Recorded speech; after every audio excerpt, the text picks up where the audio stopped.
Welcome back. So the last section in chapter 12 is measures of dispersion. So by finding the mean of a data set, we can determine its central tendency. But if two data sets have the same mean, then this does not necessarily imply that the data sets are the same. So what does that mean? Well, okay, let me give you two examples here. So if we have a small set of numbers in set A, 5, 6, 7, 8, 9, we can average those together and we get a mean of 7. But by spacing out the numbers a little bit more, we can still have 5 numbers, still get a sum of 35 and still get an average of 7. So even though they have the same mean, we can see we have two distinctly different sets of numbers. One is a little bit more congested than the other one is. So when you're looking at that congestion or how spread out the data is, that's your measures of dispersion. How can we analyze how spread out the data is? So there's two ways that are probably the most common. The first one is the range. And the range is simply the greatest value minus the least value. So looking at the range of our two previous examples, the range of A is 9 minus 5, which is 4. The range of B is 13 minus 1 equals 12. So clearly we can see that B has a larger range than A does. So we can conclude that it's probably more spread out. Now that's important, but it's not quite enough. There might be some cases where there might be just one value that throws the whole data set off. The rest of it might be still pretty compact. So let's look at another example and you'll see what I mean. So if we got two divers, Mark and Myrna, Mark dives 5 times and out of 30 points he gets the following scores. So he gets 28 out of 30, 2, 21, 26, and 18. His average dive score is 23 and the range is 10. Looking at Myrna dives 5 times. She gets 27, 27, 28. Then she has a belly flop and gets a 6, but then she recovers and gets another 27. Her average is 23, but her range is horrific. It's 22. Now, if you were only to look at the mean and the range and not the original data, who would you say is the better diver? Well, you would probably think Mark would be a little bit better because they have the same average, so that's kind of irrelevant, but his range is only 10. So it would seem like he might be the better diver. But looking at the original data, we can kind of see that Myrna is a lot more consistent with her dive scores. She had that one belly flop, which obviously counts against her for her average, but as far as consistency, she is actually the more consistent diver. So, and that's kind of summarized in this statement below. In looking at the information, although Mark has a smaller range, is less dispersed, Myrna is more consistent. Eliminating the score of 6 makes the data more compacted. Thus, we need to look at another way to examine a set's dispersion. So mathematicians, in their wisdom, they came up with standard deviation. Standard deviation is the most common method for determining amounts of dispersion. By developing intervals based on the mean and standard deviation of a data set, one can determine if the data set is reasonable or if it may be flawed. So let's take an example. We're going to see what this looks like, but we're not going to be doing this, so don't freak out.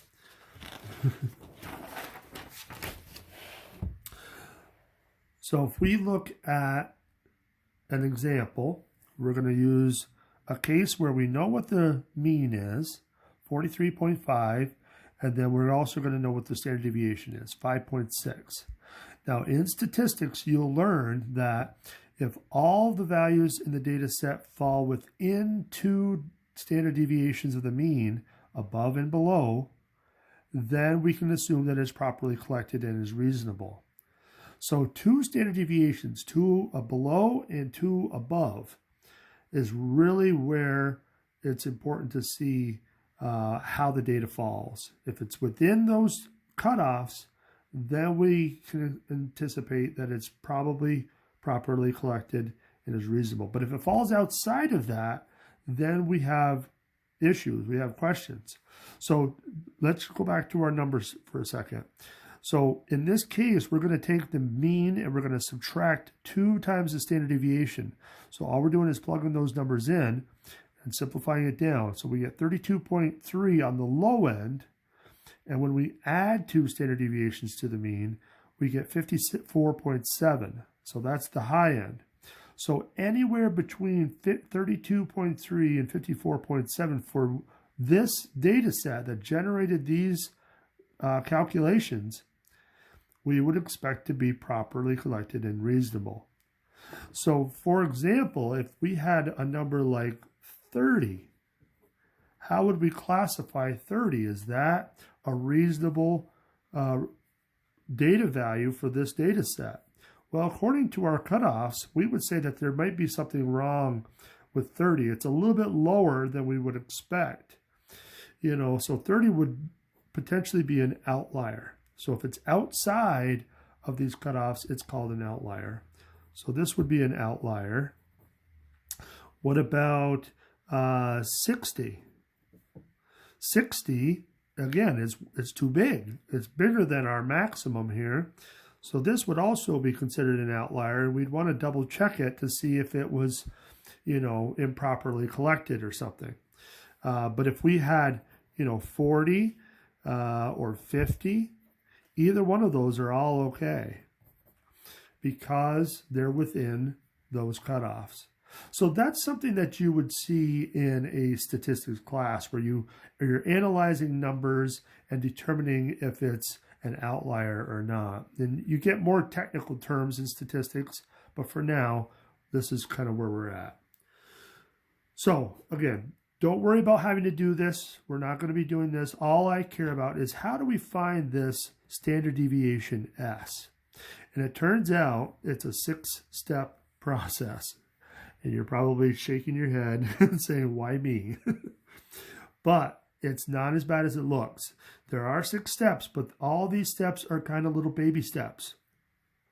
The first one, we already know how to do it. We know how to find the mean. So that's number 1, find that X bar. The next step is to find how much each value differs from or deviates from the mean. So we're going to be doing a bunch of subtractions. We're going to be subtracting whatever the value is, and we're going to subtract the mean from it. So it's going to give us a bunch of results for every single data value. Once you've subtracted, then we're going to square it.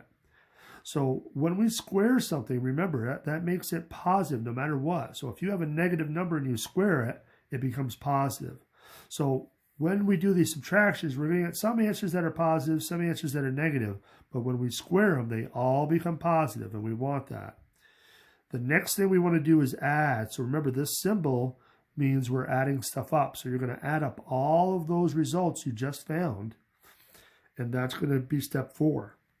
Step 5, now we're going to divide, and it's a little weird because we want to divide by 1 less than the total number of values. So instead of dividing by n like we would up in here to find the mean, we're dividing by n minus 1. Why? I can't even tell you why, but statisticians did this well before I was around.